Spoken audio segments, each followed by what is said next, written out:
मंदिर में दाना चूक कर चिड़िया मस्जिद में पानी पीती है। यहाँ बुद्ध के उपदेश और ईसा मसीह के बलिदान की गाथा होती है। यहाँ बुद्ध के उपदेश और ईसा मसीह के बलिदान की गाथा होती है।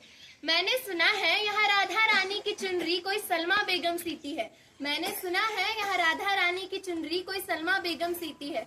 फिर क्यों हो गए हम यूं जुदा जुदा कि आज जोड़ने की बात होती है, कि आज जोड़ने की बात होती है। यहाँ आसाम की चाय हो या दक्षिण के मसाले जिससे विदेशी आकर्षित हुए, या फिर महाराष्ट्र जैसी फिल्म सिटी, या फिर हिमालय में स्थित वैष्णो देवी में चढ़ाई जाने वाली नारियल की पूर्ति, फिर क्यों हो गए हम यूं जुदा जुदा कि आज जोड़ने की बात होती है, कि आज जोड़ने की बात होती है। प्रणाम, मेरा नाम मधुरा सोनलपुर कर में कक्षा 8वीं की विद्यार्थिनी हूँ। आज भारत के प्रति प्रेम नम्रता से अपने विचारों को अपने मनोगत में व्यक्त करना चाहूंगी। कृपया आप 2 मिनट शांति से सुने। मैं उस देश की नागरिक हूँ जिस देश में अजय्या च विश्वस्य देहिश्च शक्तिम सुशीलम जगत ने वंदे मातरम कहा जाता है। मैं उस देश की नागरिक हूँ जिस देश में छत्रपति शिवाजी महाराज और सम्राट अशोका जैसा राजा था। जी हाँ, मैं उस देश की नागरिक हूँ जिस देश में हर 50 मील बदलने पर व्यक्ति की वेशभूषा, उसकी भाषा, यहाँ तक कि उसका मजहब तक बदल जाता है। मैं उस देश की नागरिक हूँ जिस देश में डाल डाल पर सोने की चिड़िया को पाया जाता था। जी हाँ, मैं उस देश की नागरिक हूँ जिस देश को अपना भूगोल पता लगने से पहले पूरे ब्रह्मांड का भूगोल पता लग गया था। पूरे ब्रह्मांड का भूगोल पता लग गया था। हमारा देश एक ऐसा देश जिसमें विविधता में एकता है। ऐसा कोई भी देश नहीं है पूरे विश्व में जिस देश में इतनी भाषाएं, इतनी वेशभूषा और इतने समाज धर्म हो। पर हमारा एकमेव ऐसा देश है जिस देश में इतनी सारी विविधता है। पर आज हम क्या कर रहे हैं? आज तो हम एकता में विविधता को निकाल रहे हैं, क्योंकि हम ये सोचते हैं कि अरे मैं तो मुसलमान हूँ, मैं तो हिंदू हूँ, अरे मैं तो मुसलमान हूँ तो अरे मैं तो हिंदू हूँ। पर मैं एक बात कहना चाहूंगी कि ना मुसलमान के लिए, ना हिंदू के लिए, ना मुसलमान के लिए, ना हिंदू के लिए, ना सिख के लिए, ना ईसाई के लिए, इस भारत के हर जवान ने जान दी है अपनी भारत माता के लिए, अपनी भारत माता के लिए। जब एक सैनिक सीमा पे कुर्बानी देके अपना लहू कुर्बान करता है तब तो उसका धर्म देखा नहीं जाता, पर जब इस भारत में कोई कुछ करना चाहे तब उसका धर्म देखा जा सकता है। मैं एक बात कहना चाहूंगी कि जब हम एक थे तब बाकी देश तो बस अपना भूगोल पहचान रहे थे। हमने तो पूरे ब्रह्मांड का भूगोल पता लगा दिया था। बाकी देश तो बस 1, 2, 3 में व्याकुल थे। हमने तो शून्य दे दिया था, हमने तो शून्य दे दिया था।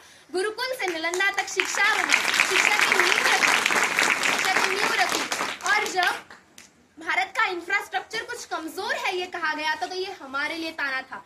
दोस्तों, याद करा दो सबको कि श्री राम ने त्रेता युग में सेतु बना डाला था। श्री राम ने त्रेता युग में सेतु बना डाला था। पर आज का युवा तो अपने कोमल कोमल हाथों से अपनी पसंदीदा औरत को हाय के मैसेजेस भेजता जा रहा है, हाय के मैसेजेस भेजता जा रहा है। ये है आज का युवा जो रिलेशनशिप्स में डूबा हुआ है, ना कि भारत के लिए कुछ कर पा रहा है। मैं ये नहीं चाहती कि हर वो युवा जो रिलेशनशिप में डूबा हुआ है वो सैनिक बने और सीमा पे जाके, बॉर्डर पे जाके लहूलुहान हो जाए। पर मैं ये चाहती हूँ कि तकनीक जानने वाला हर वो युवा डॉक्टर बाबा साहेब अम्बेडकर बने, वो अब्दुल कलाम बने, और IIT NIT से पढ़ने वाला हर युवा नासा के लिए नहीं अपितु इसरो के लिए काम करे। हम कबड्डी, क्रिकेट, हॉकी सब कुछ खेले मगर भारत के लिए खेले। और अगर यहाँ पे कोई हेमा दास महिला सशक्तिकरण के लिए दौड़ती हुई दिखे और स्वर्ण जीते तो वो भारत के लिए जीते। और अगर कोई और मैं चाहती हूँ कि गांव का युवा आगे बढ़े और एक भाला फेंके शिक्षा की ओर। मैं ये नहीं चाहती कि हर कोई सैनिक बने और लहूलुहान हो, पर जो बन सकता है वो बने और जो कुछ भी कर सकता है वो करे। मैं चाहती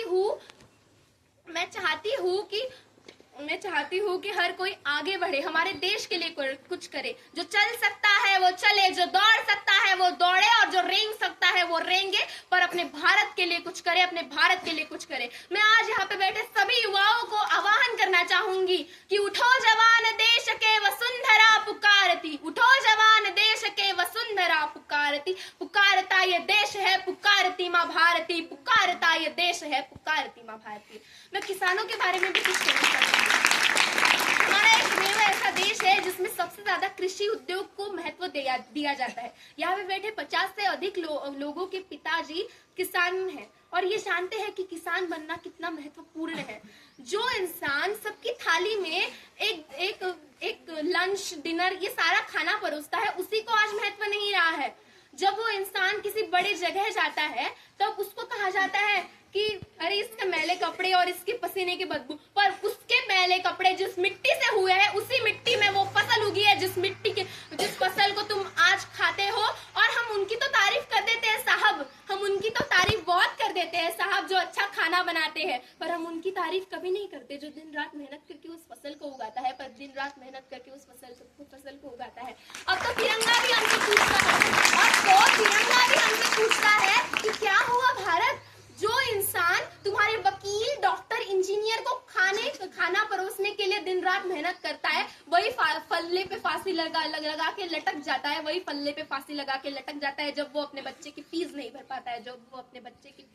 पाता है, तिरंगा हमसे कहता है कि मैं इस भारत पे नहीं लहराऊंगा, मैं तो उस भारत पे लहराऊंगा जिस भारत में वसुंधरम कुटुंबकम को सिद्धांत माना जाता था। मेरा भारत एक ऐसा नीलकंठ है जिसने खुद विष पिया और दूसरों को अमृत दान दिया। मेरा भारत एक ऐसा नीलकंठ है जिसने खुद विष पिया और दूसरों को अमृत दान दिया। मेरा भारत कर्मण्येवाधिकारस्ते गाता है और तीनों लोगों का स्वामी होकर भी माखन छिराता है। मेरा भारत महाअवतार होकर भी माँ के हाथों मार खाता है। मैं बुद्ध के भारत से आती हूँ जहाँ लोकहित के लिए एक राजपुत्र सन्यासी हो जाता है। मैं श्री राम के भारत से आती हूँ जहाँ पिता की बस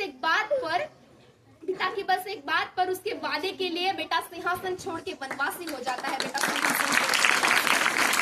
मैं उस भारत से आती हूँ जहाँ राधा रानी का और माँ सीता का नाम श्री राम और श्री कृष्ण से पहले लिया जाता है। मैं उस भारत से आती हूँ जहाँ स्त्री को उसके स्वाभिमान से जाना जाता है। मेरा भारत आकाश सा बलवान है और धरती सा धैर्यशील है। मेरा भारत आकाश सा बलवान और धरती सा धैर्यशील है और ये प्रेम का पुण्य लोक है और अहिंसा का जन्म स्थान है। पर अगर नारी का अपमान करोगे तो यहाँ का बच्चा बच्चा हनुमान है, यहाँ का बच्चा बच्चा हनुमान है। पढ़ो हमारे इतिहास को हमारे मस्तिष्क पर लिखा है, पढ़ो हमारे इतिहास को हमारे मस्तिष्क पर लिखा है। एक दुशासन ने हमारी बेटी का आंचल क्या खींच लिया, एक दुशासन ने हमारी बेटी का आंचल क्या खींच लिया। हमने 100 भाइयों की चिता जला दी, एक रावण ने हमारी माँ का अपहरण क्या कर दिया। हमें सोने की कुछ पड़ी नहीं थी, हमने तो सोने की लंका जला दी, हमने तो सोने की लंका जला